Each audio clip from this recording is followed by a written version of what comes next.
Super Saravana stores.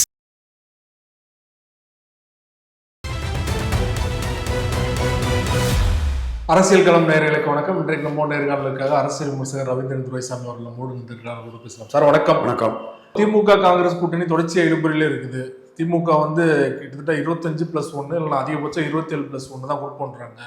ஆனால் காங்கிரஸ் தரப்புல 30+2 இல்லை 31+2 கேட்கறதா தகவல் இருக்கு. கூட்டணி தொடர்ந்து நினைக்கிறீங்களா? உறுதியாயிடுச்சா? ஸ்டாலின் கூட்டணியை உடைய விடாம கண்டினியூ பண்ணதான் நினைக்கிறாரு. கண்டினியூ பண்ணிடுவாங்கன்னு தான் கருதுறேன். எவ்வளவு சீட்டு போன வாட்டி? அதெல்லாம் நான் ஜட்ஜ் பண்ண விரும்பல. அது வாங்குறவங்களுக்கும் கொடுக்குறவங்கள மன வலிமையை பொறுத்து ரிசல்ட்ல பார்ப்போம்.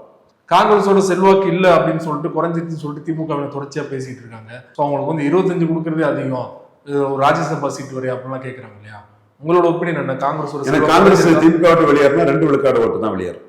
திமுகவுக்கு பெரிய அளவுல இது இல்ல, ஒண்ணு பாதிப்பு இருக்கா. பட் ஸ்டாலின் சான்ஸ் எடுக்காண்டான்னு நினைச்சு அகாமடேட் பண்ண நினைக்கும் போது முடிவெடுக்கிறவங்க கருத்து தான் ப்ரிவேல் ஆகும். நான் பாமகக்குள்ள எதிர்ப்புகளை பற்றியெல்லாம் கலைஞர்கிட்ட சொல்லுவேன். கலைஞர் என் கருத்தை தூரத்துக்கு போட்டுக்கிட்டு பாமகனாலே பயந்துருவாரு, குரு கொஞ்சம் ஸ்ட்ராங்கா பேசினாலே டாக்டர் ராமதாஸ் கூட்டணியில சேர்த்துக்கிடுவாரு. ஆனா பாமக விஷயத்துல ஸ்டாலின் ஒரு தெளிவான முடிவு எடுத்தாரு. நம்மளோட கருத்தோட உண்மைத்தன்மையை எடுத்தாரு. அதுலதான் கலைஞரோட ஸ்டாலின் அராஜகத்துல உயர்ந்துட்டாரு. இது விஜய்க்கும் தெரியல, ஆதவர்ஜனாவுக்கும் தெரியல. கலைஞரோட ஸ்டாலின் எங்கேயோ உயர்ந்துட்டாருப்பா. இருட்டுல இருந்துகிட்டு விவரம் இல்லாம டேட்டா இல்லாம உள்ள என்னத்தையாவது வாய்க்கு வந்ததை முட்டாள்தனமா மேடையில பேசிட்டு போக வேண்டியது இதே விஜய்க்கு வழக்கமாச்சு. அதே மாதிரிதான் சேலத்துல போய் எம்ஜிஆர் எடப்பாடி கீழே போயிட்டாருன்னு பேசுறது. சேலத்துல எம்ஜிஆரை விட ஜெயலலிதாவோட பெரிய தலைவரா எடப்பாடி நிற்கக்கூடிய இடம் கூட தெரியாம பேசுறது அவங்க வழக்கமா இருக்கு. பட் காங்கிரஸ் விஷயத்துல சான்ஸ் எடுக்காண்டா, கூட்டணி வேணும்னு ஸ்டாலின் விரும்புறதுனால நம்மளோட கருத்து நிச்சயமா எடுப்படாது நமக்கு தெரியும். அதனாலதான் நான் விவாதத்திலே பிரியன் உங்க கருத்தை தான் முதல்வர் எடுத்துக்கிறாரு. என் கருத்து 98ல காங்கிரஸ் தனிச்சு நிற்கும் போது பிரமுகர்களால ஓட்டு கிடைச்சது 4 விழுக்காடு. 2014 தனிச்சு நிற்கும் போது தமாக உள்ள வந்ததுனால இன்னொரு பகுதியில் உள்ள பிரமுகர்களால ஓட்டு கிடைச்சது. ஏற்கனவே கிடைச்ச பகுதியில ஓட்டு இல்ல. வசந்தகுமார், கன்னியாகுமரி, தூத்துக்குடி, திருநெல்வேலி, தென்காசி நாடார்கள், கார்த்திக் சிதம்பரம் அவர் செட்டியாரு 10 விழுக்காடுக்கு மேல வாக்கு எடுத்துட்டாரு. செல்வாக்கு இருக்கு அவருக்கு அவங்கள பகுதியில. திருநாக்கரசு அண்ணன், ஜெயம் ஆர்வம்பாய், இப்படி ஒரு 5-6 பேரு மட்டும்தான் ஓட்டு எடுத்தாங்க. இது பிரமுகர்கள் ஓட்டு தான். இது காங்கிரஸுக்கு ஓட்டு கிடையாது. இந்த காங்கிரஸ் 4 முறை திமுக பைண்டிங்கா நின்றுட்டாங்க.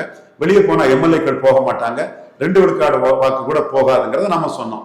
அந்த இடத்துக்குள்ள ஸ்டாலின் பிரியன் போன்றவங்க இது மதசார்பின்மை, இது பண்ணிடக்கூடாது, அதுக்கு கெடுதல் வந்துடக்கூடாதுன்னு பிரியன் போன்றவங்க சொல்லக்கூடிய கருத்தை, சான்ஸ் எடுக்க முடியாதுங்கிற கருத்தை அதைத்தான் எடுத்துட்டு ஸ்டாலின் போறாருங்கிறத நான் பதிவு பண்ணிட்டேன். ராமதாஸ் விஷயத்துல என் கருத்து சரின்னு முடிவெடுக்கக்கூடிய இடத்துல இருக்கக்கூடிய ஸ்டாலின் ஒரு முடிவெடுத்து போகும்போது இதுல சான்ஸ் எடுக்காண்டான்னு என்னோட கருத்தை புறந்தள்ளி வெற்றி பெற்ற அணி அப்படியே போட்டுங்கிறதுல ஸ்டாலின் போறாரு. இன்னும் ஒண்ணு சொல்லிடுறேன். வசந்தகுமாரும் சரி, மற்ற 3 எம்எல்ஏக்களும் சரி, சோனியா குடும்பம் ராகுல் பக்கம் இருக்கிறாங்கன்னா அந்த ஒரு மாவட்டத்துல மட்டும்தான் ராகுல் சோனியா குடும்பத்துக்கு செல்வாக்கு இருக்கு. அது கத்தோலிக்க கிறிஸ்தவர்னு அந்த கத்தோலிக்க கிறிஸ்தவ செல்வாக்கு. அது விஜய் அந்த இதுல டிக்ளேர் பண்ணிட்டாரு, அவங்க கூட நின்றுட்டாரு. மற்ற இடங்கள்ல அப்படி இல்லை. இந்த இடம், இந்த ஆட்டம் சிதம்பரமும் கார்த்திக் சிதம்பரமும் காங்கிரஸ் வளையத்துக்குள்ள ஸ்டாலின் தான் மதசார்பற்ற இதுக்கு தலைவருங்கிறத இது பண்ணிட்டாப்புல. இந்த கூட்டணி அமைஞ்சாலும் ஸ்டாலின் தான் மதசார்பற்ற இதுக்கு தலைவரா நிற்பாரு. ராகுல் ஸ்டாலினை நம்பிதான் தமிழ்நாட்டுக்குள்ள அடுத்த கட்டம் ஆட வேண்டியது இருக்கும். இந்த வகையில மோடியோட ஒரு லாயலிஸ்டாட்டு பாரசைட் காங்கிரஸுக்கு அதிக சீட்டு கொடுத்தாலும் வரும் காலத்துல இன்னைக்கு போட்ட விதை பெரிய அளவுக்கு மோடிக்கு பயன்படும் நாங்க மகிழ்ச்சி அடைகிறோம் இந்த ஃபிரிக்ஷன் வந்ததுல. ஏன்னா 2024 நாங்க எடுத்த ஒரு முடிவு என்னன்னா, யூபி சில சிக்கல் வரும்னு நாங்க சென்ஸ் பண்ணிட்டோம். மராத்தாக்களால மகாராஷ்டிரா சிக்கல்னு இது பண்ணணும். ஜாட்டால ராஜஸ்தான நாங்க போர்சி பண்ணல. ஹரியானாவில் சிக்கல் வரும்னு பண்ணிட்டோம். எல்லாமே மோடிட்டு சொல்லிட்டு இருக்கும்போது நம்ம மோடிட்ட கடைசியா என்ன சொன்னோம்னா, இன்கேஸ் நீங்க உறுதியா வருவீங்க, வரலன்னா எந்த காரணம் கொண்டும் இந்த நாட்டில் எமர்ஜென்சியை கொண்டு வந்த போபல்ஸ் திருடர், வாரிசு அரசியல் ப்ரப்போஸ் பண்ண கேண்டிடேட் எழுத்து ஒர்க் பண்ண இந்திரா காந்தி குடும்பம் கையில இனிமேல் பவர் போகக்கூடாது. அது அகிலேஷ் யாதவோ, தேஜஸ்வி யாதவோ, மம்தா பானர்ஜியோ, சரத்பவாரோ, ஸ்டாலினோ, யார் வேணாலும் வரட்டு, அந்த குடும்பத்தின் கையில பவர் போயிடக்கூடாதுன்னு நாங்க கருத்து பண்ணோம். அப்ப கூட சன் டிவி குணா கேட்டாரு, அந்த அளவுக்கு மெஜாரிட்டி வராதுன்னு நினைக்கிறீங்களா கேட்டாப்புல, தலைவர்னு கேட்டாப்புல. நான் சொன்னேன், சான்ஸ் எடுக்கக்கூடாதுங்கிற புள்ளியில தான் நாங்க இது பண்ணோம். 293 வந்துட்டு, இன்றைக்கு மெஜாரிட்டி வந்துட்டு. சோ இன்னைக்கும் அந்த புள்ளிக்குள்ள தான் பண்றோம். 4வது முறை மோடி வருவாரு. ஆனா மோடிக்கு எதிரான சக்திகள் விஜய்னா மூட்டை பூச்சியை நசுக்கிற மாதிரி எவ்வளவு இது இருக்கணும். RSS மானத்தை, இந்துக்களின் மானத்தை, இந்தியரின் மானத்தை, நாட்டின் மானத்தை, பிஜேபி மானத்தை காப்பாத்தின மோடி உங்களுக்கு கொள்கை எதிரி, தீய சக்தி. கொசுவை அடிக்கிற மாதிரி, மூட்டை பூச்சியை நசுக்கிற மாதிரி நசுக்கிறது மோடிக்கு லாபம்னா அதை செய்யணுங்கிற கருத்தை தான் நாங்க முன்னெடுப்போம். எப்படி சார் சோடங்கர் கடைசி நேரத்தில் ராஜினாமா பண்ணிட்டு போயிட்டார் பேச்சுவார்த்தை குழுல இருந்து, சிதம்பரம் உள்ள வராரு. சிதம்பரம் ஒர்க்கிங் கமிட்டி மெம்பர், கூட்டணி தொடரணும்னு விரும்புறாங்க. சோ சிதம்பரம் உள்ள வராரு. சிதம்பரம் அதில் சக்சஸ்ஃபுல்லா முடிச்சிருவாரு. சிதம்பரத்துக்கு அரசியல்ல கன்னியாகுமரி தவிர ராகுல் காந்தி குடும்பத்துக்கு இங்க எதுவும் இல்லைன்னு ஆயிப்போகுது. பட் மனசாட்சிப்படி உண்மையை சொல்லணும், பார்லிமெண்ட்னா அவங்களுக்கு 2+5 ஒரு 7% ஓட்டு இருக்கு. பார்லிமெண்ட் தான் இருக்கு, நான் அதை மறுக்க வரல. அதை அடிச்சு உடைச்சு 14 மாதிரி 98 மாதிரி காலி பண்ணதுக்கு தான் நாங்க உழைக்கிறோம். மீண்டும் திரும்ப சொல்றோம், நாங்க ஒண்ணு ஆன்டி ஸ்டாலின் இல்ல. நீ என்னப்பா ஆதரவு, நான் என்ன மீன் சொன்னாலும் போட்டுட்டு போ. மோடி என்ன ஓட்டமும் எங்க ஓட்டமும் ஒண்ணு. அப்ப நாங்க இந்த இது 71, 77, 80, 84, 89, 91, 2004, 2019 இந்த குடும்பத்தை முன்னிறுத்தும் போது 50 விழுக்காடு ஓட்டு தாண்டி போயிருக்குது. மீண்டும் இந்த குடும்பம் முன்னிறுத்தப்படாத ஒரு அரசியலை தமிழ்நாட்டுக்குள்ள கொண்டு வந்து அதை அடிக்கிறதுக்காக தான் நாங்க மூவ் பண்றோம். அந்த இதுலதான் மூட்டை பூச்சி மாதிரி விஜய் நசுக்கிறது தான் 2029 மோடிக்கு நல்லதுன்னு சொல்றோம். அது மோடி ஏத்துக்கிட்டாரு. நீ என்ன காம்ப்ரமைஸ் பண்ணாலும், என்ன வாயை மூடிட்டு இருந்தாலும் ஒண்ணு நடக்காது விஜய் ப்ரோ. கூட்டணி முடிஞ்சனா காங்கிரஸே வந்து 2ஆ உடைஞ்சிருவோம், எம்எல்ஏக்கெல்லாம் வந்து திமுக ஆதரவா போயிருவாங்க அப்படிலாம் சொல்றாங்க. 2ஆ உடையாது, மதசார்பற்ற சக்திகளுக்கு தலைவர் ஸ்டாலின் 14 எம்எல்ஏக்கள் நின்றுவான். 3 எம்எல்ஏ கன்னியாகுமரி டிஸ்ட்ரிக்ட்ல கத்தோலிக்க கிறிஸ்தவர் சோனியா செல்வாக்கு இருக்கு, ராகுல் செல்வாக்கு இருக்குன்னு சொல்லக்கூடிய 3 எம்எல்ஏ மட்டும்தான் திமுக அணியை விட்டு வெளியே போவான். காங்கிரஸ் உடையாது. மதசார்பற்ற சக்திகளை கிழக்கு தலைவர் ஸ்டாலின் தான் சொல்லி உதயசூரிய டிக்கெட்ல நின்றுவாங்க. 10 எம்பி சீட்டு கிடைச்சிருக்கு திமுக தான். கிட்டத்தட்ட 25 போட்டியிட்டதுல 18 எம்எல்ஏக்கள் கிடைச்சிருக்காங்க. இன்னும் ஏன் வந்து ராகுல் காந்தி வந்து விஜய் நம்புறாரு திமுக விட்டுட்டு?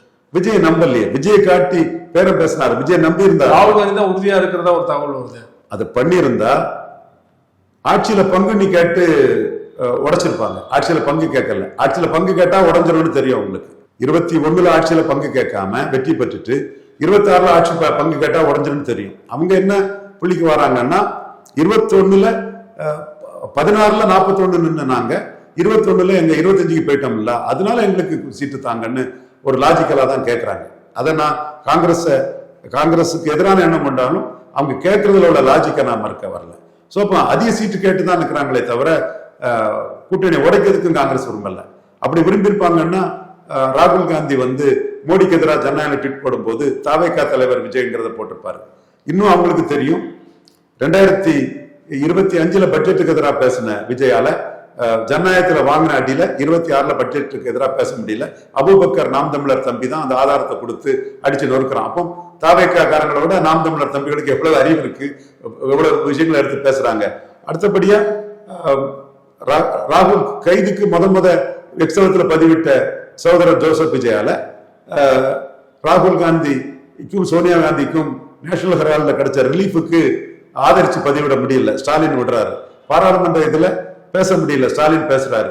அப்ப நீங்க பட்ஜெட், நேஷனல் ஹெரால்டு வாரம், பார்லிமெண்ட் வாரம்லாம் ஜனநாயகத்துல வாங்கின அடியில மோடியை பற்றி பேச முடியாம நீங்க கவுந்தடிச்சு படுத்து கடத்திட்டு இருக்கீங்க. உங்க பாஜக எதிர்ப்பு கொள்கை எதிரிங்கிறதுல கெட்டச்ச அடியில தண்ணறி போய் திருசங்க சொர்க்கத்தில் நிற்கிறீங்க. அப்போ நீங்க கொள்கை அடிப்படையிலையும் காங்கிரஸுக்கு வந்து ஒரு ஒர்த்தான ஒரு அலை இல்லை. நீங்க பலம் சம்பந்தமாட்டு டிஸ்பியூட் இருக்குது, கொள்கை சம்பந்தமாட்டு தெள்ள தெளிவாட்டு நீங்க ஜனநாயகத்துல வாங்கின அடியில நீங்க பதறிட்டீங்க, கரங்கி போயிட்டீங்க. உங்களுக்கு பெரிய அளவுக்கு நீங்க படுத்தே விட்டானையான்னு சொல்லக்கூடிய அளவுக்கு ஆயிட்டீங்க. அதிமுக வந்து தேமுதிக ராஜ்யசபா கொடுக்குறேன்னு சொல்லிட்டு ஏமாத்துட்டாங்க. ஸ்டாலின் அவர்கள் சொன்ன மாதிரியே கொடுத்துட்டாரு. விரைவில் வந்து சுதீஷ் வந்து எம்பி ஆக போறாரு அப்படிங்கிறது உறுதியாயிடுச்சு இல்லையா? எப்படி எடுத்துக்கிறது? கண்டிப்பா இந்த கூட்டணி தேமுதிகவுக்கு பெரிய பூஸ்ட். வட தமிழகத்திலும் மேற்கு தமிழகத்திலும் 50 விழுக்காடு வாக்குகளுக்கு மேல திமுக அணி வர்றதுக்கு தேமுதிக அந்த போலரைஸ்ட் பொலிட்டிக்ஸ் வந்து பெரிய அளவு பலன் அளிக்கும். செல்வாக்கு இல்ல தேமுதிக, அவங்களுக்கு ராஜ்யசபா சீட்லாம் ரொம்ப அதிகம் பண்றாங்க இல்லையா? செல்வாக்கு இல்லாத தேமுதிகவுக்கு 5 சீட்டு கொடுத்தாரு ஐயா எடப்பாடி பழனிசாமி. அவருக்கு வேட்பாளர்களே போட்டியில நெருங்கினது தம்பி விஜய் பிரபாரம் தானே விருதுநகர்ல நெருங்கினாரு. அதுலேயே சில சதிகள்லாம் இருக்குதுன்னு தகவல் வருது. இனிமே ஃபைட்ல கீழே நெருங்கி வந்தாருல்ல. தேமுதிக இல்லைன்னா உங்களுக்கு கோயம்புத்தூர்ல எப்படி டெபாசிட் கிடைச்சிருக்கும்? நீங்க தூத்துக்குடியில வந்து தெலுங்கு தாய்மொழி சகோதரர்கள் விளாத்திக்குளம், மட்டப்புறம், கோயில்பட்டியில எவ்வளவுக்குள்ள தூக்கலா ஓட்டு போட்டிருக்காங்க. அதே மாதிரி தென்காசியில தெலுங்கு தாய்மொழி சகோதரர்கள் ஓட்டு போட்டனால தானே கிருஷ்ணசாமிக்கு டெபாசிட் கிடைச்சது. எனக்கு கிருஷ்ணசாமியில ஒரு வருத்தம் உண்டு, அதை அவர் சொல்லியிருக்கணும். தேமுதிக எனக்கு கான்ட்ரிபியூட் பண்ணிச்சுன்னு, அதிமுகவோட தேமுதிக எனக்கு கான்ட்ரிபியூட் பண்ணிச்சுன்னு சொல்லியிருக்கணும். விழுந்த ஓட்டுல கிருஷ்ணசாமிக்கு ஓட்டு தான் அதிகம். அடுத்தபடி அதிமுகவோட தேமுதிக ஓட்டு கான்ட்ரிபியூஷன் தான் அதிகம். விருதுநகர் நம்ம பார்த்தோம். அதே மாதிரி இரட்டை இலக்க ஓட்டு தேனியில வர்றதுக்கு தேமுதிக கான்ட்ரிபியூஷன் தான் அதிகம். தெலுங்கு தாய்மொழி மக்கள் மத்தியில மட்டும் இல்ல, கண்ணுக்கு தெரியாம இப்ப MC பாலண்ணன் அதிமுக அவைத்தலைவராக இருந்தவர், நாரையல் டவுனுக்குள்ளேயே தேமுதிகவுக்கு 4000-5000 ஓட்டு இருக்கிறே பாமர மக்கள் இருக்காங்கன்னு அவரு திமுக மாவட்ட செயலாளர், அதிமுக அவைத்தலைவர், காமராஜர் எடுத்து போட்டியிட்டவர், களத்துல இருந்து வந்த எங்க அண்ணன் MC பாலன் ஊர்ல பார்க்கும்போது நான் தம்பி செல்வின் குமார், பிரசாந்த் எல்லாருமே போய் பார்த்து பேசிட்டு இருக்கும்போது அவர் இந்த கருத்தை சொல்றாருன்னா, தேமுதிக வந்து ஒருத்தான ஒரு கட்சிங்கிறது வந்து களத்தை ஆராய்ஞ்சு பார்க்கவங்களுக்கு தெளிவா தெரியும். ஏன் நான் சவால் விட்டு கூட சொன்னேன், கேப்டன் விஜயகாந்த் ஆலயம்ங்கிறது ஒன்றும் இது டூரிஸ்ட் ஸ்பாட்ஸ் இல்லை.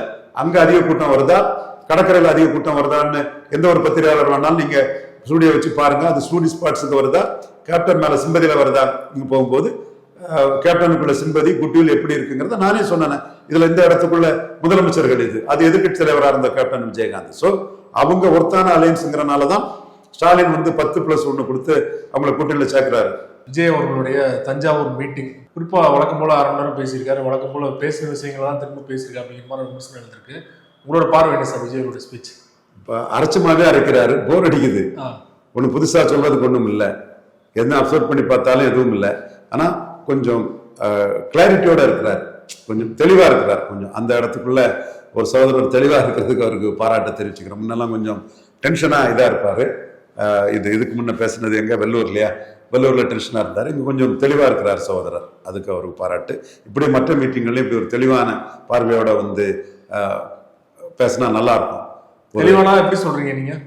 என்ன பேசுறேன்னு அவர் சுயநிலையோட தான் பேசுறாரா, அவருக்கே புரிஞ்சுதான் பேசுறாரான்னு தெரியாத அளவுக்கு அவரு ஹை பிச்சில் என்னத்தையும் பேசுவாரு. அந்த ஜனநாயகம் படத்துக்கு அடி விழுந்ததுமே அந்த ஹை பிச்சு போயிட்டு, இதுல அந்த ஹை பிச்சு இல்ல, நார்மல் பிச்சில் தான் பேசுறாரு, நிதானமாட்டம் பேசுறாரு. அதை தான் நான் சொல்ல வர்றேன். ஸோ அந்த இடத்துக்குள்ள நான் அவரை பாராட்டுறேன். பட் பேச்சில் ஒன்றும் இல்லை, எதுவுமே இல்லை, வழக்கமான அரைச்ச மாவு தான். அவர் என்ன கிளைம் பண்ண வர்றாரு, எனக்கும் திமுகவுக்கு தான் போட்டின்னு கிளைம் பண்ண வர்றாரு.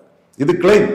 இப்போ நீங்க கடைசியா சொன்னா எல்லாரும் ஒத்துக்க மாட்டாங்க. அரசியல் விமர்சகர்கள், இந்தியா டுடே, மணி, ஷியாம் அண்ணன், ரங்கராஜ் பாண்டே போன்றவங்கலாம் சொன்னா தீயில மிதிச்ச மாதிரி அவ்வா அவ்வான்னு கதறுவாங்க.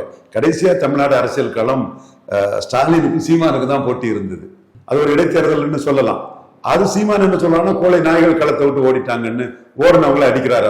அவரு களத்துக்குள்ள ஏன் ஸ்டாலின் அழைத்து நீ வரல நான் நின்னமில்லங்கிறத அவர் கிளைம் பண்றாரு. சோ அது வந்து ஒட்டுமொத்த தமிழகத்தின் களம் அல்ல. ஆனா அப்படி ஒரு களத்தை சீமானுக்கு அமைச்சு கொடுத்த தப்பு விஜய்க்கு இருக்குது, எடப்பாடிக்கு இருக்குது, என்டிஏ கட்சிகளுக்கும் இருக்குங்கிறதும் மறுக்க முடியாது. அவர் அதை கிளைம் பண்றதுல தப்பு இல்லை. நான் தான் போட்டான்னு நின்னேன், நீ ஸ்டாலினை கண்டு ஓடிட்ட கோழை, அதனால கோழை நாய்களுங்கிற வார்த்தையை சொல்லி அடிக்கிறாரு. விஜய் தான் குறிப்பிட்டு அடிச்சாலும் கூட எடப்பாடிக்கு பிறந்தோம், என்டிஏக்கும் பிறந்தோம், விக்கிரவாண்டில நின்றுட்டு நிற்காத என்டிஏக்கு பிறந்தோம். சோ சீமானுக்கு லிவரேஜ் களத்துல கொடுக்கக்கூடிய ஒரு இடத்தை ரவீந்திரன் துரைசாமி நேர்மையா கொடுக்குறான். ரவீந்திரன் நாடாரு, சீமான நாடாருன்னு சொன்னா நான் உண்மையா நேர்மையா கொடுக்கறது, நான் நாணயமா அதை கொடுக்குறேன். அதை பேசாதவன் தான் நேர்மையற்றவன். இது என் கருத்து. பட் நீ அதுக்குள்ள விளக்கத்தை சொல்லிக்கலாம், இது இடைத்தேர்தல் தானங்கிற சொல்லிக்கலாம், பல சொல்லிக்கலாம். ஆனா அப்படி ஒரு களம் அமைஞ்சது உண்மை. அடுத்து அமைய போகக்கூடிய களம் ஸ்டாலின் வெற்றி பெறாட்டு நம்பர் 1 நிற்பாரு. அந்த அடுத்த களத்துக்குள்ள 2வது இடத்துல எடப்பாடி பழனிசாமி தான் நிற்பாரு. 3வது இடத்துக்குள்ள களத்துக்குள்ள சீமான் நிற்கிறாரு. சீமான் எடப்பாடி பழனிசாமியை பலகீனப்படுத்தி வளர்ந்துகிட்டு இருக்கிறார். இதுதான் நிஜ அரசியல். இந்த நிஜ அரசியலை ஒரு காகித புலி அரசியல், ஏட்டு சொரக்க அரசியல், களத்துல கால் வைக்காத விஜயை வச்சு சீமானுக்கு எதிராக ஒரு சதி திட்டத்தை தமிழ் மண்ணில் உள்ள எல்லாரும் இல்ல, பிறமொழி சமூக சகோதரர்கள் பலரும் பண்றாங்க. பெரியார விமர்சனம் பண்ணதுனால வேறு சிலர் அதை பண்றாங்க. நான் உண்மையின் அடிப்படையில் தான் பேசுறேன், எந்த பிசுறும் இருக்காது, நான் தெளிவா பேச முடியும். தேர்தலில் சீமானுக்கு கீழே தான் விஜய் வந்து ஓட் பர்சன்டேஜ் எடுப்பாருங்களா? அவசரப்பட்டு எதுவும் நீங்க சொல்லாண்டா. என்ன நடக்குதுன்னு முதல்ல சொல்லிக்கிட்டு சீமான் எடப்பாடியை பலகீனப்படுத்துறாருங்கிறத அக்செப்ட் பண்ண முடியாத இந்தியா டுடே மணி போன்றவர்கள், தராசு சியாம் போன்றவர்கள், ரங்கராஜ் பாண்டே போன்றவர்கள், துக்ளக் இதியா போன்றவர்கள் அறிவு நாணயமற்ற செயலில் ஈடுபடுறாங்கன்னு நான் சொல்றேன். நான் ஓப்பனா தான் இவங்களை அக்யூஸ் பண்றேன். இதில் நான் நாடார் சமூகத்தை சேர்ந்தவன். சீமானுக்கு சமூகம் என் சமூகம் ஒண்ணு. அவரு துக்ளக் இதியா கிறிஸ்தவ வெள்ளாளர், அவர் பிராமணர். மணி ஏதோ முதலியார் நினைக்கிறேன், ஜெயகாந்தன், நமக்கெல்லாம் பிடிச்ச ஒரு பெரிய எழுத்தாளர் ரிலேட்டிவ்னு சொல்றாங்க. அவர் இன்னொருத்தர் யாரு சொன்னேன், ரங்கராஜ் பாண்டே. அவரு அதெல்லாம் கம்யூனிட்டில இருக்க பேசிக்கிட்டு அதெல்லாம் பேசாம நம்ம சப்ஜெக்டுக்கு வரலாம் இல்லையா? கண்டிப்பா சப்ஜெக்ட் வந்துடலாம் சிவா. கொஞ்சம் சுவராசியமா இருக்கட்டு, எல்லாமே மக்கள் மத்தியில பரவிட்டு, இப்ப எனக்கு எல்லாமே பின்னோட்டம் ஜாதி ரீதியா விட்டுட்டு இருக்காங்கல்ல, அதுக்கு நான் பேசுறது தரவரோட நியாயத்தை பேசுறேன்னு சொல்றதுக்கு 4 பேர் வந்து ஆமா அவர் சொல்றது நியாயம் தானே இதுன்னு சொல்லி நாளைக்குள்ள ப்ரிடிக்ஷன் என்னங்கிறது ஒவ்வொருத்தருக்கும் மாறலாங்கிறத நான் பேச வர்றேன் சிவா. ப்ரிடிக்ஷன் எப்படி வேணாலும் அவங்க கண்ணோட்டத்துல ப்ரிடிக்ட் பண்ணலாம். நடந்த விஷயத்தை மறைக்க கூடாதுங்கிறத நான் பேச வர்றேன். அப்ப நடந்த விஷயம் என்ன, விஜய் ராகுல் தான் பார்லிமெண்ட்னு பின்னங்கால் பரடிப்பட பார்லிமெண்ட்டுக்கு ஓடிட்டாரு. ராகுல் காந்தியை கண்டு பயந்து ஓடிட்டாரு. ராகுல் காந்தி மீறி நமக்கு எதுவும் பண்ண முடியாதுன்னு இவரும் கிறிஸ்டின், ராகுலும் சோனியாவுக்கு மகனால பார்லிமெண்ட் நமக்கு சிக்கலாகும்னு ஓடிட்டாரு. ஆனா சீமான் பார்லிமெண்ட்ல திமுகவும் அதிமுகவும் காங்கிரஸ் பாஜகவின் ஊதுகுழல் ஒட்டுணிகள் தொங்கு சரியில் களத்துல நின்னாரு. யாருக்கெல்லாம் பார்லிமெண்ட்ல போட்டி நடந்தது? திமுக அணி 39 ஜெயித்தாங்க. ஒரு 2/3 ஏரியாவில் அதிமுக 2வது வந்தாங்க. 1/3 ஏரியாவில் என்டிஏ 2வது வந்தாங்க. ஒரு எங்கேயுமே சீமான் 2வது வரல. ஆனா என்டிஏ கள்ளக்குறிச்சியில 4வது அனுப்பினார். என்டிஏ கன்னியாகுமரி, அதிமுக கன்னியாகுமரியிலையும் புதுச்சேரியில 4வது அனுப்பினார். கூட்டணி இல்லாம ஒருத்தர் தனிச்சு நின்று இந்த பெரிய கூட்டணியில் நின்றவங்களை 3 தொகுதிக்குள்ள 4வது அனுப்பிட்டார். அவர் 3வது தான் வந்தார். எல்லா இடமும் 4வது. கள்ளக்குறிச்சி, கன்னியாகுமரி, புதுச்சேரியில 3வது வந்தார். சோ தனிச்சு நின்று ஒருத்தன் ஒரு காசு கொடுக்காம பார்லிமெண்ட்னா விஜய் மாதிரி ராகுல் காந்தி மீறி எதுவும் நடக்காதுன்னு பின்னங்கால் பரடி ஓடாம நின்னா ஒருத்தன் களத்துக்குள்ளங்கிறத மரியாதை கொடுக்கணும். அடுத்தாப்புல இவரு விக்கிரவாண்டியில விஜய் வந்து திண்டுக்கல் எம்ஜிஆர் மாதிரி நின்று இருக்கலாம். எம்ஜிஆரை பற்றி சொல்றீங்க, நீங்க நிக்காம போலரைசேஷனுக்குள்ள மாட்டி விடுவோமோன்னு பயந்து ஓடிட்டீங்க. சீமான் உன்னையாட அடிக்க சொன்னேன், பறையதானே அடிக்க சொன்னு கோனேரிக்கு இப்போ கோன்கோட்டை, கோனார் கோட்டை, தமிழங்கோட்டைன்னு நான் சொல்லும் போது ஏன்டா பிரச்சனை பண்ற, மராத்தி கோட்டை 2 பேரும் பேசாம தான் இருந்தாங்கிற மாதிரி சில இது போன்ற பல விஷயங்களை எடுத்து களத்துக்குள்ள நின்னாரு. போலரைசேஷன் ஒரு ஆள் ஒண்ணும் பண்ண முடியல. போலரைசேஷன் அங்க நடந்தது. நான் சொன்னேன் போலரைசேஷன் தான் நடக்கும்னு சொன்னேன். அடுத்தால ஈரோடு கிழக்கு, அங்க எடப்பாடி பழனிசாமி முந்தைய ஈரோடு கிழக்குல நிற்கும் போது அவருக்கு வந்து பறையர்கிட்ட 10 விழுக்காடு தான் இருந்து, அருந்ததியிட்ட 10 விழுக்காடு தான் இருந்தது. நாயுடு போன்ற சகோதரர்கள்ட்டையும், அருந்ததி சகோதரர்களையும், பிரமணி தெலுங்கு சகோதரர்கள்ட்ட 10 விழுக்காடுக்கு மேல ஒரு வாக்கு வரல. செங்குந்தர்கிட்டையும் 10 விழுக்காடு தான் வந்துன்னா சீமான் நூலோடும் வேலோடும் பிறந்த வீர மரபினர் கைகோளர் செங்குந்தர்னு சொல்லி அவர் 1 விழுக்காடுல இருந்தவர் தன்னோட பிரச்சார வலிமையால 6.3 விழுக்காடுக்கு போனதுனால இந்த 2வது நடந்த ஈரோடு கிழக்கு இதுக்குள்ள எடப்பாடி ஓடிட்டாரு. ஓடுனா இந்த போலரைசேஷனை சீமான் பண்ணுவாரு. இதை எதிர்கொள்ள வேண்டியது இருக்கும். கடைசி அங்க என்ன நடந்தது? ஸ்டாலினா சீமானானு நடந்தது. அருந்ததியர் மக்கள் 100 விழுக்காடு ஸ்டாலினுக்கு போட்டுட்டாங்க. 80 விழுக்காடு கை சின்னத்துக்கு போட்டது 100 விழுக்காடு ஆக்கிட்டாங்க. நாயுடு சமூக சோதரர்கள் 100 விழுக்காடு ஸ்டாலினுக்கு போட்டுட்டாங்க. காரணம் சீமான் பேசக்கூடிய அரசியல், எடுத்து வைக்கக்கூடிய அரசியல். பறையர் தேர்ந்தவர் வேளாளருக்கு 5 விழுக்காடு உயர்த்தி கொடுங்கிற சொல்லும் போது, அருந்ததியர் பிரியாட்டி ரெஸ்ட்ரிக்ஷன் எதிராக நிற்கும் போது அந்த மக்கள் தெளிவா வந்து ஸ்டாலினுக்கு 100 விழுக்காடு போட்டாங்க.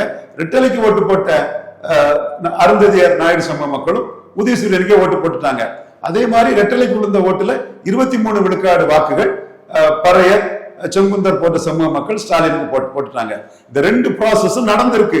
இது ஒண்ணுமே இல்லைன்னு இந்தியா டுடே மணி சொன்னா அது மோசடித்தனம், அறிவு நாணயமற்ற செயல். இது இல்லைன்னு சேமன் சொன்னா மோசடித்தனம், அறிவு நாணயமற்ற செயல். இது இல்லைன்னு தராசு சேம் சொன்னா அது தவறு. இது இல்லைன்னு யார் சொன்னாலும் அது தவறு. என் சகோதரர்கள் தான். நான் சொல்றதுல நியாயம் இருக்கா? அவங்க இதை மூடி மறைச்சுக்கிட்டு கில்லிங் சைலன்ஸ் போறது சரியாங்கிறத தமிழ் குரு நல்லுறவுல உள்ள நம்ம வியூவர்ஸ் கையில நான் விட்டுறேன். என்ன நீங்க விஜய் பற்றி கேளுங்க. இன்றைக்கு பேசும்போது கூட பாத்தீங்கன்னா சினிமா டைலாக்ல மாதிரி நானும் டெல்டாக்காரன் தான் தொடர்ச்சியா முதல்வர் சொல்றாரு. அந்த மாதிரிலாம் நான் சொல்லி உங்க காதல டால்டா ஊத்து விரும்பலன்றாரு. எப்படி இதெல்லாம் இருக்கிறாரு, எப்படி புரிஞ்சுக்கிறது? அது கைத்தட்டி ரசிக்கிறாங்க சினிமா மாதிரியே. அந்த கூட்டம் கைத்தட்டி ரசிக்கும். என்ன ஓட்டு கிடைக்குங்கிறது 26ல தான் தெரியும். இந்த இடத்துக்குள்ளதான் விஜய் பண்ண தவறுகளை நான் சொல்றேன். கட்சி ஆரம்பிச்சுட்டு லெட்டர் பேடா 39 கேண்டிடேட்டா இருந்தது. கமலஹாசனை விட நீங்க சக்தி குறைஞ்சவங்க. கமலஹாசனோட கூட உங்கள்ட்ட கேண்டிடேட் இல்லைங்கிறத நீங்க 24ல நிரூபிச்சிட்டீங்க. 1 ஆட்சியில பங்குன்னு சொன்னது சரியா தவறான ஒரு வீகம். விஜயகாந்த் மாதிரி போல்டா ஜாதி கட்சியோட கூட்டணி இல்லைன்னு வரக்கூடியவங்க முதல்ல பலத்தை நிரூபிக்கத்தான் முயற்சி பண்ணணும். நிரூபிச்சாதான் மதிப்பாங்கன்னு நான் சொன்னேன். நீங்க நிரூபிக்காம நீங்களே ஒரு ஏட்டு சொரக்கா ஓட்டு, கற்பனை ஓட்டு, காகித புலி ஓட்டு, இமேஜினரி ஓட்டை வச்சுக்கிட்டு கனவுல வாழ்றீங்க. சீமான் 8.2 எடுத்தது நிஜ உலகம். நீங்க இன்னும் கேண்டிடேட்டே போடல, களத்துக்குள்ளே வரலங்கிறது தான் யதார்த்த உண்மை. இந்த உண்மையை மறைச்சுக்கிட்டு சீமானுக்கு சாதனையை நல்லிஃபை பண்ணதுக்கு ஒரு சில அறிவு நாணயம் மற்றவர்களை பயன்படுத்தி நீங்க செயல்பட்டு இருக்கீங்கிறது உண்மை குற்றச்சாட்டு. அடுத்தால நீங்க விக்கிரவாண்டி களத்துக்குள்ள போல்டா வராம போலரைசேஷனை உடைக்காம விட்டது தவறு. நீங்க நான் வெளிப்படையா உங்ககிட்ட சொல்லக்கூடிய 3 தவறுகள்: 39 பார்லிமெண்ட் போடாதது, அது லெட்டர் பேடா இருந்தது தப்பு. ஆட்சியில பங்குனி பேசுனது தப்பு. பலம் நிரூபிச்சிருக்கணும் முதல்ல வரும்போது. விக்கிரவாண்டியில களத்துக்குள்ள வராதது தப்பு. இதுல என்ன பிரச்சனை வருதுன்னா, இந்த விக்கிரவாண்டி களத்துக்குள்ள வராதது அன்புமணியும் எடப்பாடியும் சேர்ந்ததுல வட தமிழகம் போலரைசேஷன் ஆகும். அதுல ஸ்டாலின் அப்பர் ஹேண்டா இருக்கிறாரு. ஸ்டாலின் பிரேமலதா அம்மையார் வந்தது பெரிய பூஸ்ட். நிறைய பேருக்கு அரசியலே தெரியாம ஏசி ரூம்ல இருக்கவனுக்கு விஜயகாந்துக்கு செல்வாக்கு என்ன, பிரேமலதா அம்மையார் பிரபாகரனுக்குள்ள அந்த தாக்கம் என்ன, எவ்வளவு ஓட்டர்ஸ் அவங்க இன்ஃபுளுன்ஸ் பண்ண முடியல இவங்களுக்கு தெரியல. வட தமிழகத்துல அண்ணன் ரஜினிகாந்தே தோத்த இடத்துல ஒரு போல்டா நின்று அடினா அடிக்கிறதுக்கும் வெட்டுறதுக்கும் குத்துனா குத்துறதுக்கும் உனக்கு ஆள் இருக்கும்போது எனக்கு ஏன்டா ஆள் இருக்கும் கேட்டு விருத்தாச்சல ஜெயித்தவர் கேப்டன் விஜயகாந்த், சுத்த வீரர் விஜயகாந்த். அவருக்கான இமேஜ் வடக்க தனியா இருக்குது. அப்ப தேமுதிக சேரும்போது போலரைசேஷன்ல எப்படி விக்கிரவாண்டியிலையும் ஈரோடு கிழக்கிலையும் கிடைச்சதோ அதை முழுமைப்படுத்தி கொடுக்கும்.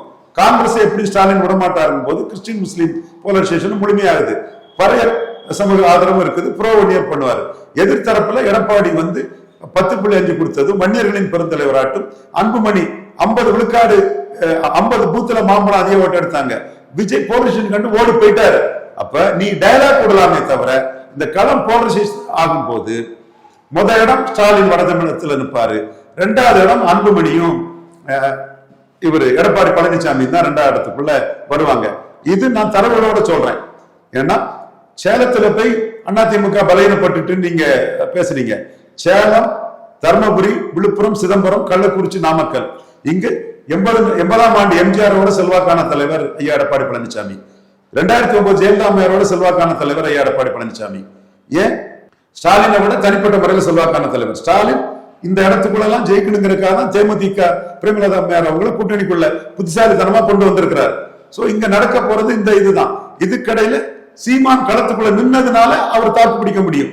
அவர் சில அரசியல் பண்றாரு, வீரப்பனை வச்சு பண்றாரு, கோனாரை வச்சு பண்றாரு, பறையர்களை வச்சு பண்றாரு, செங்குந்தர்களை வச்சு பண்றாரு. ஏதோ போலரைசேஷனை உடைச்சு சில விஷயங்களை பண்ணணும்னு அவரு அதிமுக பலகீனப்படுத்தி பண்ணணும்னு ஏன் ஜெயகுரு வன்னியர் சங்க தலைவராக இருந்த அவருக்கும் ஒரு வாழ்த்து தெரிவிச்சு உள்ள களத்துக்குள்ள புகுந்து கேண்டிடேட்டை போட்டு வீரப்பனுக்கு மகள் வித்யாராணி அவங்களை கேண்டிடேட் போட்டு எப்படியாவது போலரைசேஷனை உடைச்சு இந்த 2 ஒரு கடையில நம்ம ஏறி போகணும்னு அவர் முயற்சி பண்றாரு. நீங்க இங்க இந்த போலரைசேஷன் வருங்கிற அரசியல் தெரியாம புரியாம வெளியே வெத்து டயலாக்கு வெறுமனே பேசிட்டு இருக்கிறீங்க. இந்த 70 வன்னியர் பறையர் டாமினேட் தொகுதிக்குள்ள விஜய்க்கு பிக்கப்பே ஆகாது, நான் ஸ்டார்டரா போயிருவாரு, ஏறி போகவே முடியாது. இதுதான் விஜய்க்கு நிலைமை. இந்த நிலைமையை வச்சுக்கிட்டு களத்துக்குள்ள வராம வெறும் டயலாக விஜய் பேசிட்டு இருக்காருங்கிற சொல்றதுக்கு தான் களம் எப்படி இருந்தங்கிற வரலாற்றோட நான் சொன்னேன். பொறுமையா அதை கேட்டதுக்கு சிவாவுக்கு நன்றி. திமுக அதிமுகக்குள்ள தான் போட்டி தொடர்ச்சியா வந்துட்டு இருக்கு. அவங்க 2 பேருக்குள்ள ஒரு டீலிங் இருக்கு. ஒண்ணு நீங்க வரணும், இல்ல நான் வரணும். விஜய் புதுசா வந்துட்டான், அவனுக்கு மக்கள் ஆதரவு இருக்கிறத பார்த்து 2 கட்சியால ஏத்துக்க முடியல இல்லையா? அப்படி இல்ல. அவர் சீமான சீஃப் மினிஸ்டர் கேண்டிடேட்டா சொன்னா இந்த இதை உடைச்சிருக்கலாம். ஏன்னா சீமான் 1.1 இருந்தவர் 8.2க்கு வர்றது எடப்பாடி பழனிசாமி பலகீனப்படுத்தி தான் வராரு. மக்கள் சும்மா ஓட்டு போட மாட்டான், கவனமா தான் ஓட்டு போடுவான். அப்படி இருக்கும்போது எடப்பாடி தலைமையிலான அதிமுக 2 ஜாதி கட்சியா போயிட்டு, ஜெயலலிதா தலைமையிலான அதிமுக காஸ்ட் நியூட்ரல் பார்ட்டியா இருக்கும்போது பிராமணர் அனைத்து ஜாதிகளுக்கும் பொதுவானவர். எப்பா திராவிட இயக்க சகோதரர்களே, பிராமணர் அனைத்து ஜாதிக்கும் பொதுவானவர். எப்பா பிராமண சமூக சகோதரர்களே, உங்க ஜாதிக்கு எதிர்ப்பு கிடையாது. நீங்க ஊடகத்திலையும் கமலாலயத்திலையும் போஸ்ட் ஆபீஸோட எதிர்ப்பெல்லாம் ஒட்டுமொத்த தமிழக எதிர்ப்பு கிடையாது. சோ காஸ்ட் நியூட்ரல் தலைவரான ஜெயலலிதா போரும் பிறகு இன்னைக்கு நம்ம கூட ஒரே காஸ்ட் நியூட்ரல் லீடர் லெவல்ல மு.க. ஸ்டாலின் தான் இருக்கிறார். அவர் ஜாதியிலையும் இசைவேளாளர் அனைத்து ஜாதிகளுக்கும் பொதுவான ஒருத்தராட்டி இவர் வந்துட்டாருன்னா ஒரு ஜாதி ஆதிக்கம் வந்துடும், யாருக்கும் அச்சம் இல்லை. அவரோட நடவடிக்கைகளும் அனைத்து ஜாதிகளுக்கும் பொதுவானவராட்டு கலைஞர் மாதிரி எந்த ஜாதிக்கு எதிராக ஒரு குறுக்கடான ஒரு வார்த்தைகளை பேசாம எந்த ஜாதியும் அஃபண்ட் பண்ணாம தெளிவா கலைஞரோட மேம்பட்டு போறாரு. அது இவர் என்ன கலைஞர் ஸ்டாலினோட வித்தியாசமே தெரியல விஜய்க்கு. பாவம், பரிதாபம். கலைஞரோட ஸ்டாலினுக்கு எவ்வளவு பெரிய வெற்றிகள் கிடைச்சு எவ்வளவு உயரத்துக்கு போயிட்டாரு. கலைஞருக்கு எதிர்ப்பு உண்டு, ஸ்டாலினுக்கு எதிர்ப்பு கிடையாது. இதுதான் பொசிஷன். அப்ப ஸ்டாலினுக்கு எதிர்ப்புங்கிறது லிமிடெட் எதிர்ப்பு தான். அன்புமணி ஆதரிச்ச மக்கள் மத்தியில எல்லா வன்னியர்க்கும் இல்ல, மட்டும் ஒரு எதிர்ப்பு இருக்குங்கிற லெவல்ல ஸ்டாலின் வந்து காஸ்ட் நியூட்ரலாட்டு அனைத்து சமூக நாட்டில் ஏற்றுக்கொள்ளப்படக்கூடிய ஒரு ஆட்டு இருக்கிறாரு. அவருக்கு வந்து ஒரு பெரிய கன்சல்டேஷன் வருது. ஆனானப்பட்ட கலைஞர் அவர்களாலே வந்து 2வது முறை ஜெயிக்க முடியல. கலைஞரோட ஸ்டாலின் எவ்வளவு பெரிய ஆளாயிட்டாங்கிறது இந்த கூமுட்டைகளுக்கு தெரியல. இந்த கூமுட்டைங்க அதை தெரியாம எழுதி கொடுக்குறாங்க. விஜயும் மைண்ட் அப்ளை பண்ணாம கூமுட்டத்தனமா இதை பேசுறாரு. நான் என்ன நீ ஃபாலோ பண்ற தம்பி விஜய், புள்ளி வர புள்ளின்னு என்ன நக்கல் பண்ற, எத்தனை இதுல சொல்லிட்டேன். கலைஞரை தாண்டி போயிட்டாரு ஸ்டாலின்ங்கிறத. அப்போ கலைஞர் வந்து முதல் அரசியல் சட்ட திருத்தத்தின் மூலவர் தந்தை காமராஜன் சொல்லி இருக்கிறாரா? ஸ்டாலின் சொல்றாரு, உண்மையை சொல்றாரு. அதனாலதான் நீ பல பிசி சமூகங்களுக்கு முக்குலத்தோர், யாதவர், வன்னியர்கள்லாம் வளர்ச்சி காரணம் காமராஜர் தான். அதை ஸ்டாலின் ரெகனைஸ் பண்றாரு. கலைஞர் புழுங்குவாரு. என்னைக்காவது சொல்லி இருக்கிறாரா லெட்டர் பேட வச்சு திராவிட இயக்கம் கான்ஸ்டிடியூஷன் அமெண்ட்மெண்ட் பண்ணிட்டுன்னு சொல்றாரு. நீ கூட சோ அந்த இடத்துக்குள்ள ஸ்டாலின் பொறுத்தவரையில ஸ்டாலினுக்கு பெருந்தன்மையை நான் பாராட்டுறேன். தியாகி இமானுவேல் சேர்னால மதிச்சு செயல்படுறாரு. பிராமணர்களை ஸ்டாலின் எதுக்கல்ல, கௌரவமான பிராமணர்களுக்கு அது தெரியும். கலைஞர் இதுல இருந்து ஸ்டாலின் மாறுபட்டு இருக்கிறாரு. இந்து விரோத பேச்சுகள் கலைஞர்கிட்ட இருக்கும், ஸ்டாலின் இல்ல. இது உண்மை. எங்க அண்ணன் ரஜினிகாந்த் சிஎம் வருவாருன்னு சொல்லும் போது என் அளவு ஸ்டாலின் வருஷம் கிடையாது. இப்ப நியாயமான விஷயங்களை சொல்லும் போது ஸ்டாலினை பற்றிய மெரிட்டை தான் நான் சொல்றேன். எடப்பாடிக்கு நான் வன்னியர் மத்தியில எதிர்ப்பு இருக்கு, எடப்பாடிக்கு நான் வெள்ளாளர் போன்ற மத்தியில எதிர்ப்பு இருக்கு, எடப்பாடிக்கு நான் முக்குலத்தோர் மத்தியில கடும் எதிர்ப்பு இருக்கு. அதே வேளை எடப்பாடிக்கு வன்னியர் மத்தியில பெரிய ஆதரவு இருக்கு. எடப்பாடிக்கு வெள்ளாளர் போன்ற அவர் ஜாதி, வெள்ளாளர் போன்ற மத்தியில தான் விஜய்க்கு 2 விழுக்காடு ஆதரவு கூட இல்ல. அவரை சுத்தியும் வெள்ளாளர் போன்றவர்கள் தான் இருக்காங்க. எப்படி சொல்றீங்க நீங்க? உறுதியா சொல்ல முடியும் 2% ஆதரவு எத்தனை வருதுங்கிறது ரிசல்ட்ல தான் தெரியும். எனக்கு சொல்ல முடியும், தெரியும். கள ஆய்வுல இருந்து எனக்கு சொன்னவங்க ரொம்ப கம்மியா இருக்காங்க. அவங்க இந்த லெவல்ல தான் இருக்காங்க. பொலிட்டிக்கலா தங்கள் அதிகாரத்துக்கு எது கெயின் அவங்க இருக்காங்கிறதான் சொல்றாங்க. நான் சர்வேயை நான் திட்டி பேசக்கூடியவன், இந்த சர்வே மட்டும் எடுத்து பேசக்கூடாதுங்கிற சிவாவுக்கு கருத்தை நான் ஏத்துக்கிறேன். அதுவும் ரிசல்ட்ல தான் தெரியும். என்னோட பார்வையா இதை நான் வைக்கிறேன். அவங்க அதிகாரம், நமக்கு யார் வந்து அதிகாரம்னு லெவல்ல அவங்க இருக்கிறாங்கிறதா எனக்கு கிடைச்ச ஒரு தகவல். ஏன்னா ஓகே, எடப்பாடிக்கு அவங்ககிட்ட ஆதரவு இருக்குங்கிறதுக்கு எவிடன்ஸ் இருக்கு, அது இருக்கு. நான் போய் சொன்னேன், ஈரோடு கிழக்குல வரலாம்னா அவரு தூத்துக்குடி முஸ்லிம்பட்டி வந்தா டெபாசிட் இழந்திருப்பாருன்னு சொன்னேன். இழந்தாரா இல்லையா? நாடா 3 தொகுதியில் டெபாசிட் இழப்பாருன்னு சொன்னேன். இழந்தாரா இல்லையா? அதை சொல்லக்கூடிய நான் தானே இங்க ஜெயலலிதா, எம்ஜிஆர், ஸ்டாலினோட பெரிய தலைவரா சேலம், விழுப்புரம், சிவபுரத்தில் இருக்காருங்க. உண்மையை சொல்றேன். அந்த அடிப்படையில் என்னோட ஒரு அசஸ்மெண்டா தான் சொல்றேன். சர்வே துறத்துக்கு போடுங்க, என்னோட அசஸ்மெண்ட் அதை எடுத்துடுங்க. சோ இந்த இடத்துக்குள்ள ஸ்டாலினும் எடப்பாடியை தான் பெரிய போட்டியாளராக கருதுறாரு. எடப்பாடி அன்புமணிக்கு எதிராக தான் தேமுதிகவை சேர்க்கிறாரு. முட்டாள்தனமா விஜய்க்கு எதிராக சேர்க்கிறான்னு சொன்னா நானும் ரவுடிதான், நான் உண்டு நீயே பேசிட்டு இருந்தீங்கன்னா என்னப்பா இருக்கும்? இப்ப இந்த விஜயோட இந்த கருத்துக்கு வந்து எந்த ஒரு அரசியல் கட்சி தலைவராவது ஆதரிச்சு பேசுவாங்களா? இப்ப தினகரன் மதிச்சோம், டிவிகேக்கும் டிஎம்கேக்கும் தான் போட்டினாரு. செயல்ல என்ன பண்றாரு? உண்மையான போட்டி எடப்பாடிக்கும், எடப்பாடி பிளஸ் என்டிஏ தான் ஸ்டாலினுக்கு அடுத்த லெவல்ல இருக்காருன்னு சொல்லி அவரே அங்க போயிட்டாரா இல்லையா? ஓபிஎஸ் விஜய் கூட போறாருன்னாங்க. ஸ்டாலின் தான் ஜெயிக்க போறாரு, ஸ்டாலின் தரது எம்பி போஸ்ட், எம்எல்ஏ போஸ்ட்னு அவர் அங்க போய் சேர்ந்துட்டாரா இல்லையா? நீங்க சொல்றதுக்கு யார் டேக்கர்ஸ் இருக்கிறாங்க? கடைபிடித்தேன் கொள்வார் இல்லை. நீங்க ப்ரொமோட் பண்ணி பிராண்டிங் பண்ணதை வச்சு 4 பேர் பேசிட்டு இருப்பான், டிவிகே டிஎம்கேன்னு. அது உங்க கிளைம். நான் நடந்த விஷயத்த சொல்லிக்கிட்டு நீங்க கிளைம் பண்றதுல தப்பு இல்ல. ஏன் நாங்க தான் ஆட்சி பிடிக்கணும் கிளைம் பண்ணலாமா? இதோட பெரிய கிளைமா இருக்கலாமே. அவரே சொல்றாரு, நாங்க ஆட்சிக்கு வருவோம், வந்தோட இதெல்லாம் பார்த்துவோம் சொல்றாங்க. தப்பு இல்ல, உறுதியா இருக்காரு. தப்பு இல்ல, அது தப்பே இல்ல. அது தமிழ் தேசிய ஆட்சி வரும்போதுதான் டாஸ்மாக் மூடப்படும், தமிழ் பேசிய ஆட்சி வரும் தான் இலவசங்கள் ஒழிக்கப்படும் எல்லாரும் சொல்றது தானே அது. சோ சீமான் அதுல இஷ்யூ பெஸ்டா அதை சொல்றாரு, இவரு வெறும் வார்த்தையில சொல்றாரு. சீமான் நான் ஆட்சிக்கு வந்துதான் ஜாதிவாரி கணக்கெடுப்பு நடத்த முடியும்னு சொல்றாரு.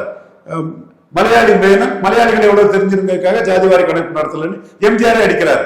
சீமான் கொஞ்சம் மைக்ரோவா போய் சொல்றாரு. இவர் 19 ரூபா சும்மா கிளைம் பண்ணிட்டு போறாரு. சீமான் 214 கேண்டிடேட் போட்டுட்டாரு.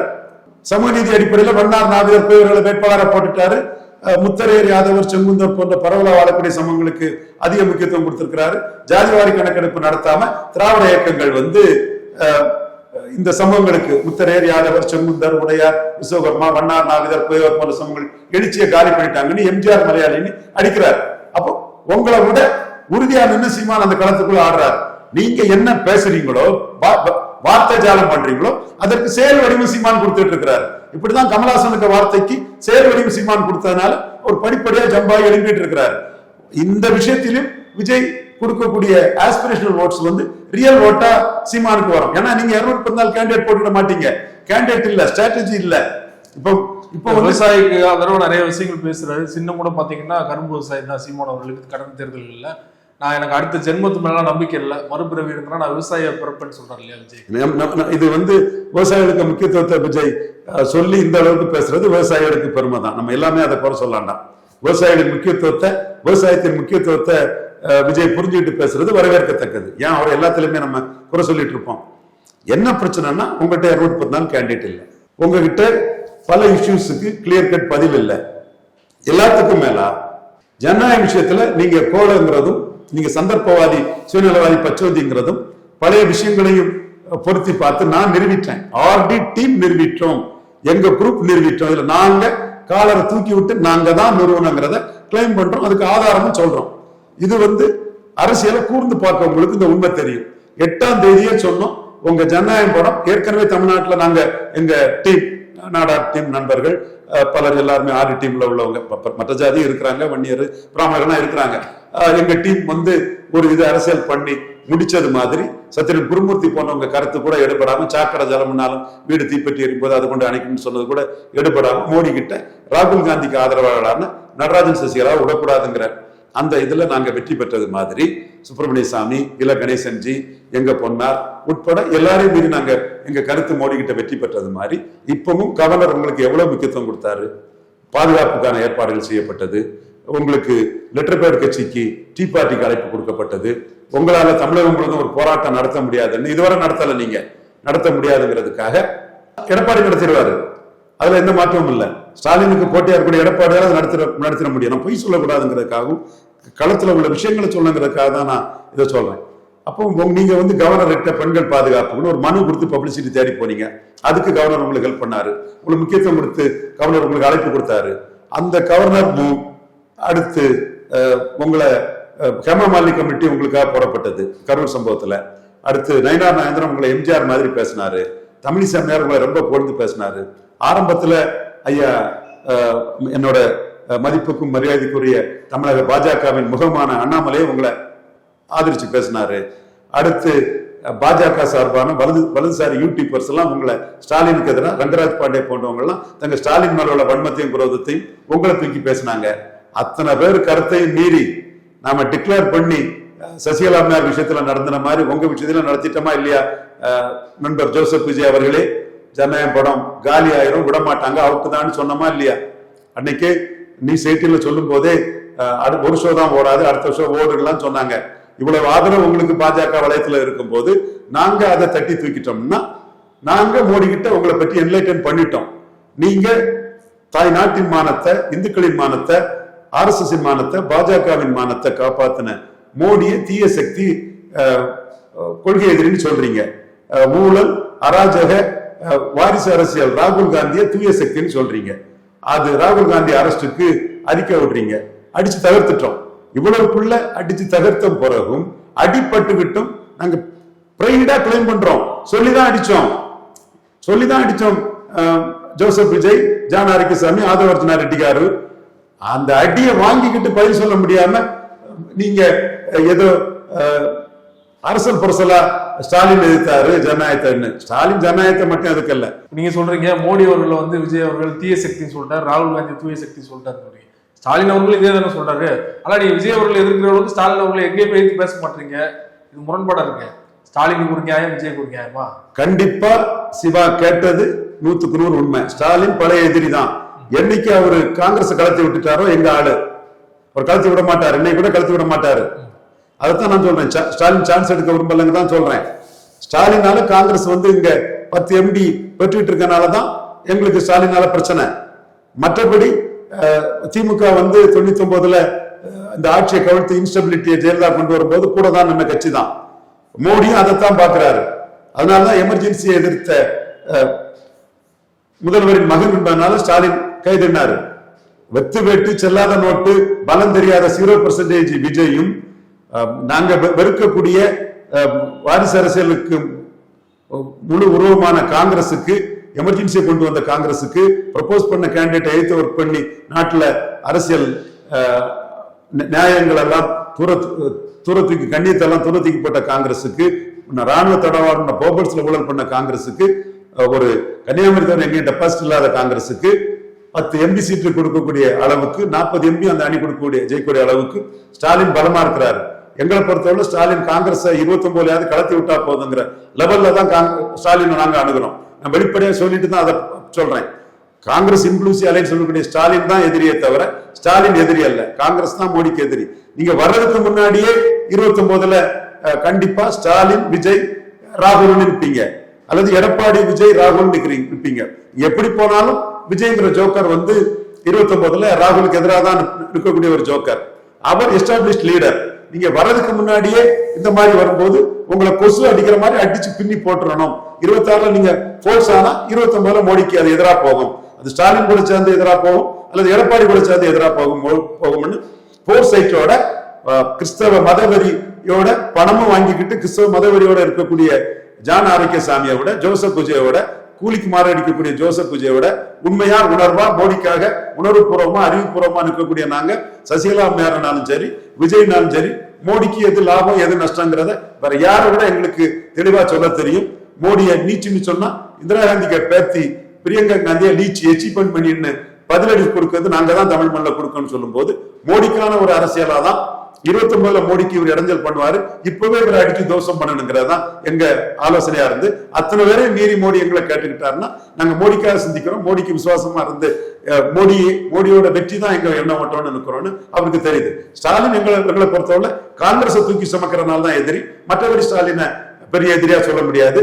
பட் இன்னைக்கு அரசியல் களத்துக்குள்ள திமுகவுக்கு எதிரான அணியில என்டிஏ இருக்கும்போது ஸ்டாலினுக்கு எதிரான கொள்கைகளையும் கோட்பாடுன்னு சொல்லிதான் பாஜக களமிட வேண்டியது இருக்குங்கிறது உண்மை. இப்போ ஜனநாயக விஷயத்தை பத்தி இன்னைக்கு முதல் முறையா விஜய் அவர்கள் பேசியிருக்காரு. எங்க எழுத்து பேசிட்டு வரும் பார்த்தோன்னா பாஜக எதிராக ஒரு வார்த்தை கூட பேசல. ஆனா பாஜக விமர்சனம் பண்ண ஸ்டாலின் அவர்கள் நன்றி சொல்லிட்டு அதே வேலை சும்மா மேம்போக்கா ஏதோ விமர்சனம் மட்டும் போயிட்டாருன்னு சொல்றாரு இல்லையா? எனக்கு தெரிஞ்சு பாஜக அப்ரோச் பண்றதாட்ட என் தம்பி சொன்னான். என் டீம்ல உள்ள முக்கியமான என் தம்பி கண்ணன், ஆமா RSS காரன் என் கண்ணன், என் தம்பி முக்கியமா சொன்னான். அப்ப என் தம்பியை பொறுத்தளவுல அவரு என்னோட உணர்வு கொண்டவர் தான். சசிகலா அம்மையாருக்கு எதிராக டெல்லியில 7 முறை ஜவடேகர், சுரேஷ் பிரபு எல்லாத்தையும் பாக்குறதுக்கு அவர் தான் ஆர்கனைஸ் பண்ணவர், பெரிய ஆர்கனைசர். இன்னைக்கு அவன் சொல்றான்னா அந்த கருத்துல அந்த இதுல பொய்யான கருத்தா இருக்காது. நம்ம மோடி கிட்ட என்ன சொல்றோம், பண்றாருன்னா படம் ரிலீஸ் பண்றதுக்கா இல்லைன்னா தேர்தலுக்கு அப்போஸ் பண்றாரு எப்படி எடுத்து, அதாவது நம்ம இவர் நம்பகத்தன்மையற்றவர். எடப்பாடிக்கே அல்வா கொடுத்தவர், மாஸ்டர் ஆர்ட் ஆஃப் டீச்சிங் எடப்பாடிக்கே அல்வா கொடுத்தவர். புலிப்படம் தோல்வி அடைஞ்சது பிறகு ரஜினி கமல் நிற்கும் போது ரஜினி காலில் மட்டும் விழுந்துட்டு வந்தவர். தனக்கு பின்னடைவுன்னா உன்ன காட்டுவாரு. இது சர்க்கார் படத்துல அடிச்சு தோஷம் பண்ண பிறகு அவரு எதுவுமே பேசாம இருந்துவிட்டு படம் எல்லாம் ஓடி முடிஞ்ச பிறகு இன்னொரு படம் வரும்போது எடப்பாடிக்கு எதிராக விமர்சனம் பண்ணவர். ஜெயலலிதா தலைவா படத்தை அடிச்சுட்டு இருக்கும்போது கைகட்டி அம்மா தாயேன்னு சொன்னவர். அதற்கு முன்னாடி டைம் டு லீடுன்னு ஜெயலலிதாவையே அணில் போல உதவிதாட்டு டைம் டு லீடுன்னு ஜெயலலிதாவை உரசி பார்த்தவர். அடிச்சு நொறுக்கின பிறகு ஜெயலலிதா சாகிறது வரை அரசியலை பேசாதவர். இப்படி இருக்க கேரக்டர் ரிடியூசிங் கிரேசி தெளிவா தெரிஞ்சவங்க. இப்ப எப்படியாவது தப்பிக்கிறதுக்கு நம்ம கிட்ட வந்துகிட்டு ஒரு அரசியல் சக்தியா 26 ஆயிட்டு 29 மோடியை வீழ்த்தணும்னு கேரளால பிரச்சாரம் பண்ணுவாரு, தமிழ்நாட்டுல பிரச்சாரம் பண்ணுவாரு, எல்லா வித்தைகளையும் காட்டுவாருங்கும் போது அலர்ட்டா இருக்கணும். இவரை இப்படியே அடிச்சு நொறுக்கணும். அல்லது நீங்க 29 போல்ஸ் ஆயிடுங்க. 26 போல்ஸ் ஆனீங்கன்னா அது 29 ராகுலுக்கு பயன்படும். அப்ப நாங்க இங்க 20 சீட்டாவது குறைஞ்சபட்சம் 29 வரணும். கேரளாவில் ஒரு 5 சீட்டாவது வரணுங்கிறதெல்லாம் நாங்க எதிர்பார்க்கிறோம். நானே மோடிக்கிட்ட என்ன எம்பவர் பண்ணுனா ஆட்டிங்களையும் திருவனந்தபுரத்தையும் ஜெயித்து காட்டித்தாரேன். நாடார்கள் ஓட்டு, இந்த நாடார்கள் ஓட்டை நம்ம கவனிக்கல, ஒட்டுமொத்த நாடார்கள் ஓட்டே ஓரளவு என்னால வாங்கி தர முடியும்னு மோடி கிட்ட 2 சீட்டுக்காக நான் என்ன எம்பவர் பண்ணுங்கிற கேள்வி இதை கூட மோடி கிட்ட நாங்க வச்சிருக்கோம்னு சொல்லும் போது அங்க 5 சீட்டு எதிர்பார்க்கிறோம், இங்க 20 சீட்டு குறையாம எதிர்பார்க்கிறோம். அப்ப இவரு 25 சீட்டு ரொம்ப முக்கியம் 29ல. ஏன்னா 240 தான் இப்ப வந்திருக்கு. அப்ப இவரு ராகுல் காந்திக்காக, சோனியாவுக்காக, இத்தாலிய கத்தோலிக்க பின்பலத்தோட, இன்டர்நேஷனல் பின்பலத்தோட ஒரு சதி திட்டத்தோட வாராருன்னு சொல்லும் போது அந்த சதியை கண்டுபிடிச்சு மோடி கிட்ட சொன்னோம்னா மற்றவங்களோட மற்ற பாஜக தலைவர் மாதிரி விஜய் வந்துட்டா எம்எல்ஏ ஆகிறதுக்கு பயன்படும் நினைக்கல. மோடி எம்பி ஆகிறதுக்கு, மோடி பிரதமர் ஆகிறதுக்கு எம்பிக்கள் வரணுங்கிறக்க நாங்க சிந்திச்சு செயல்படுறோம். சசிகலா விஷயம்னாலும் சரி, விஜய் விஷயம்னாலும் சரி, எங்கள் கருத்து சத்யன் குருமூர்த்தி போன்றவர்களையும் சுப்பிரமணிய சாமி போன்றவர்களையும் மீறி, RN ரவி போன்ற கவர்னர் நடவடிக்கைகளை மீறி மோடி கிட்ட எடுப்படுதுன்னா எங்க சிந்தனை செயலெல்லாம் மோடிக்கானதுங்கிறது மோடிக்கு தெரியும். அதனாலதான் நாங்க அடிச்சு சேலஞ்ச் பண்ணியே விஜய் பண்ற. இது வேற யாரை விட ஜான் ஆரோக்கியசாமிக்கு மிக மிக நன்றாக இந்த விஷயம் தெரியும். டிக் அடித்த விஜய் துணை முதல்வர் சீமான்னு குமுத ரிப்போர்ட்டர்ல பணம் கொடுத்து ஒரு நியூஸ் ஜான் ஆரோக்கியசாமி தரப்பு ஒரு பொய் செய்தியை சொன்னாப்புல. ஒரு வாரத்திலே சீமான் சொல்லிட்டாரு, நான் பலம் நிரூபிச்சவன், தம்பி ஏட்டு சொரக்கா, உனக்கு பாப்புலாரிட்டி இருக்கு, ரசிகர் பலம் இருக்கு, நீ வேணா என்ன சீஃப் மினிஸ்டரா சொல்லுன்னு சீமான் திருப்பி அடிச்சாரு. முத ஏட்டு சொரக்கா விஜய்னு அடிச்சது சீமான் தான். இதுக்குள்ள பின்பலம் என்னன்னு ஜான் ஆரோக்கியசாமிக்கு தெரியும். அப்பதான் சொன்னேன், கூலிக்கு மாரடிக்கவனுக்கும் உண்மையா உணர்வுபூர்வமா இருக்கவனுக்கும் வித்தியாசம் உண்டு. ஜான் ஆரோக்கியசாமி பாரு என்ன நடக்குது, மோடி சீமான சீஃப் மினிஸ்டர் கேண்டிடேட்டா ப்ரொமோட் பண்ணுவாருங்கிற கருத்தை நான் சொன்னேன். அப்ப அண்ணாமலை சீமான சிஎம் கேண்டிடேட்டுங்கிற அளவுக்கு அந்த மூவலை வரும்போது, அண்ணாமலை கொஞ்சம் லேட்டா தான் வந்தாரு, வரும்போது எடப்பாடி முந்திக்கிட்டு 20 உள்ள வந்து 8க்கு அந்த வாய்ப்பு இல்லாம பண்ணிட்டு இதெல்லாம் 20-8 எல்லாம் ப்ரூவ்டு மேட்டர்ஸ். நீங்க ராகுல் உங்களை சிஎம் கேண்டிடேட்டா ப்ரொமோட் பண்ணுவாருன்னு சொன்னா சோனியா காந்தி, இவரு மல்லிகார்ஜுன கார்கே, சிதம்பரம் எல்லாமே நம்மளோட அன்டெஸ்டட் நாட் ப்ரூவ்டுங்கிற கருத்தை சொல்லி அடிச்சுட்டாங்க. இதுதான் ஓடிட்டு இருக்கிற இந்த களத்துக்குள்ள. இதுல நீங்க 29ல எப்படியும் கடைசியா ராகுலுக்கு ஆதரவு தான் அனுப்பீங்க. ஏன்னா 24ல ராகுலுக்கு பாதிச்சிடக்கூடாதுன்னு தான் நீங்க களத்துக்குள்ளே வரல. சோ உங்களை யாரு எதுக்கு வாரீங்க, ஏன் வாரீங்கன்னு உங்க திருட்டுத்தனத்தை நான் கண்டுபிடிச்சுக்கிட்டேன், உங்க மதவெறித்தனத்தை நான் கண்டுபிடிச்சுக்கிட்டேன். பிஎம்ஓ கிட்டையும் மோடி கிட்டையும் அது சொல்லும் போது அடி பலமா உள்ளது, இன்னும் பலமா உங்களுக்கு அடி விடும். இதுல நியாயமான அடியான்னு கேட்டா அதுல மாறுபட்ட கருத்து இருக்கலாம். கருத்து சுதந்திரம் இது பண்ணப்படுதுன்னா அதுல இருக்கலாம். ஏன் பாத்திமா பிபி ஜெயலலிதாவுக்கு பதவியேற்பு நடத்தினாங்க. அதே இது சசிகலாவுக்கு வரும்போது ஒரு திமுக கிளை செயலாளர், முக்குலத்துவ சமுதாயத்தை சேர்ந்த என் நண்பர், தமிழ் எக்ஸ்பிரஸ்ல ஒரு பெரிய பதவியில் இருந்தவர், தேவர் கம்யூனிட்டி சேர்ந்தவர். அவர் வந்து ஸ்டெபிலிட்டி வராதுன்னா கவர்னர் வந்து பதவியேற்பு செய்யறான்னு ஒரு இது இருக்கு தலைவர்னு நான் தான் கவர்னர்கிட்ட இது சென்னமேனி வித்யாசாராவுக்கு சசிகலா இருந்தாங்கன்னா கேஸ் இருக்கு, ஸ்டெபிலிட்டி இருக்காது, வராண்டாங்கிற இதை கொடுத்தேன், வரமாட்டாருங்கிறதை நம்ம தெளிவா சொன்னோம். அப்ப ஜெயலலிதாவுக்கு ஒரு நீதி நடந்திருக்கு, சசிகலாவுக்கு ஒரு நீதி நடந்திருக்கு. ஜெயலலிதா எஸ்டாப்ளிஷ் லீடர், சசிகலா டெமோக்ராட்டா ஆகல. அதுதான் அதோட வித்தியாசம். சசிகலா ராகுல வச்சு மோடி கிட்ட போர் ப்ரொடியூஸ் பண்ணாங்க, ஜெயலலிதா சோனியாவுக்கு எதிராக நின்னாங்க. இந்த அரசியல் நுணுக்கங்கள் இதுக்குள்ள இருக்குது. இந்த நுணுக்கத்தின் அடிப்படையில தான் நாங்க மோடிக்காக பண்ணி உங்களை அடிச்சிட்டோம். நீங்க அடிபட்டு பேச முடியாம இருக்கிறீங்க. அடிச்ச நாங்க மோடிக்காக நின்று அடிச்சதை கிளைம் பண்றதுல என்ன தப்பு இருக்கு? இப்பவும் நாங்க கிளைம் பண்றோம். ஜோசப் விஜய்க்கு ஜனநாயகத்துக்கு வேட்டை வச்சது ஆடி டீம் தான் முக்கியமா. வேற யாரும் தமிழ்நாட்டுக்குள்ள நீங்க பெரிய சக்தி, இன்னும் நீங்க ஸ்டாலினை தோக்கடிக்க தேவைன்னு சொல்லும் போது இவர் மோடிக்கு ஆபத்தானவர், ராகுல் காந்திக்கு ஆளு, அடிச்சு நொறுக்கணும்னு அந்த எங்க இதுதான் மோடிட்டு ஏற்றுக்கொள்ளப்பட்டதுங்கிற நாங்க பெருமையாட்டே சொல்றோம். அதே வேளையில ரெட்டலை முடக்கம் நாங்க சொன்னது மோடி ஏற்றுக்கலங்கிறதையும் நாங்க பதிவு பண்ண தயங்கள்ல நாங்க சொன்னது எல்லாமே மோடி கிட்ட ஏற்றுக்கொள்ளப்படுதுன்னு சொல்லல. மோடி நன்மைக்காக நாங்க சொல்றது மோடி கிட்ட ஏற்றுக்கொள்ளப்படுது. அரசியல் சார்ந்த பல்வேறு